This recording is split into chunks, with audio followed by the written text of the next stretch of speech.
Ngasi numidang wairam phongkhiba pawniko pawse digi maruoba paw khara khangatjaraga miyamda Khudol tamjage. Kuki terrorist singna chahi hauba numitasu maite khul tama nomai kapsinduna landarakhre. Ngarang chahi hauba numitasu Imphal West ki manungchanba mapham ahumda Kuki terrorist sing landarakhre. Haukiba chahi lising aniga sumna kunga mari ki nongyai matung pung amaram tarakpa adwaida Kangpopi district ki manungchana lairiba Nangkhunjang Kuki kholgi singthaktige Kuki khulai paiba singna kadangban part 1 amadi kadangban part 2 gi maite khulsingda nongmai kapsinduna landarakhre khul ngakliba sing CRPF amadi BSF ki personnel singna so handuna nongmai kapnakhe chawrakna nongyai matung pung ani makhairom tarakpa dwai phawwa nakal ani da nongmai kapnakhe haire nongmai kapnabage thawdo aduda maike ani da aso apan asi ana yawbagi pawdu leite kadangban part 1 da leiba maitegi yum kharada nongmai maruna panbadagi akai atoi thoki haire nongmai kapnare tabadagi Imphaldagi ahemba security force angsinduna ngak sembagi thabak chathaki haire amaramda nome adumaktada awang sekmaigi iwang sagolda su Kuki khulai paiba singa nongmai kaptana landarakhi haire thawdo aduda su aso apan amade asi anadi yawde haire ningsingba yai numai kharani mamangda maitei khul oiriba yengang popi thamna popi chana sabi amade Sati khomal yawna mapham kayada bom amadi nongmaina attack chatharakibane Kuki terrorist aduna maning tamna chatharakiba attack adubu thingnaba BSF amadi CRPF ki kangusing changsinba ngamnodraba matung ngasidagi numit nini humnigi mamangdagi mapham aduda yauksinduna bunker sidokpa horakpane security forces na Kuki terrorist singi laifam amade bunker sidokpa thiknabagi ngarangdagi masing yamlaba Kuki nupi singa muknaduna lakhibane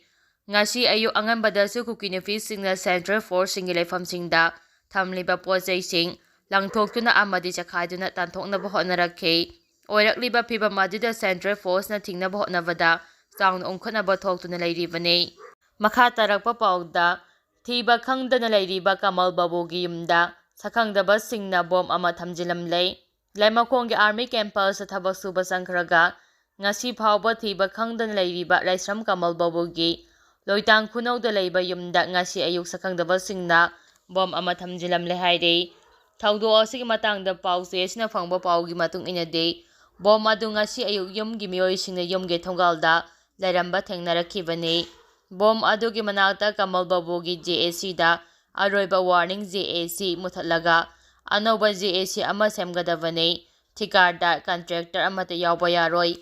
ihau lalonba singloina hatkani haina thaba je amasu thamlamki haide bom adu thamlamle habigi paw hek phangbaga semai police ki team ama mapham aduda changsinduna ngasi ayu pung 9 ga minute 5 taba dawaida bom adu laukhatkre haina paw asina makha tari makha tarak poina kanglaipa ki meragi pawse digi maru aba paw khara khangasiraga miyamda Khudol tamjage Kotuna kaukiba pung 12 gi tote shutdown ngasidagi haukhre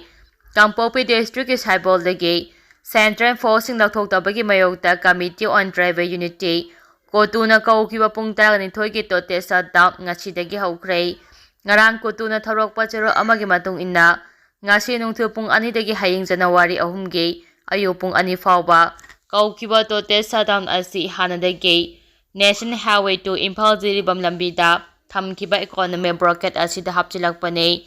Saibolda Central Force samjilakpa asina mapham asigi tribal gi miyamda akiba pibada natana miyamda akitu jingba phawale haina kotogi chero asina haide mamangi matamdagi hauna kotuna kayarak hanna santi oina hiram asigi matangda wari sananaba haikiba laikhrabasu laingang thabak to onthoraktabane khenaba thamba asina kaidongda tribal singna khangduna leiba ngamloi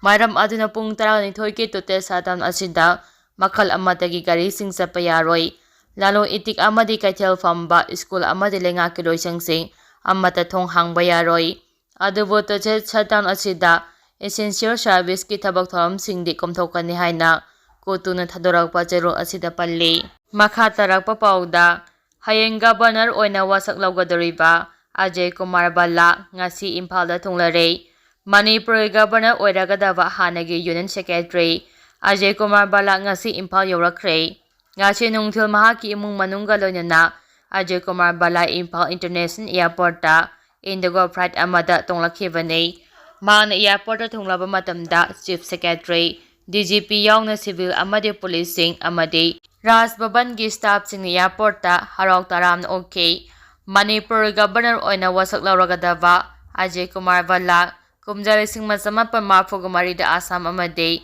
Max Laza Kadarda India Administration Service Changki Leba asige tungan department singi marueva Pampuram Rabatungda Haukiva Sai Lisinganiga Sumataraga Mapalgi Augusta Union Home Secretary gi Pampuba Hauki Kumjali Singaniga Sumna Kungumdogi August Marida Sahi Amaga Amuk Sangdoktuna Haukiva Sahi Lisinganiga Sumna Kungamari gi August Kungani Thoi Fawa Union Home Secretary gi Phamasi Puram K Mahak leba asigi yamna maru eba post ama oiriba Union Home Secretary gi pham khwaidagi sangna puramba officer ama haibadu oiki makha tarakpa pauda PM Modi bu Manipur da amuta oirabasu sapinabe MP Manoj Kumar Jha na haijakhre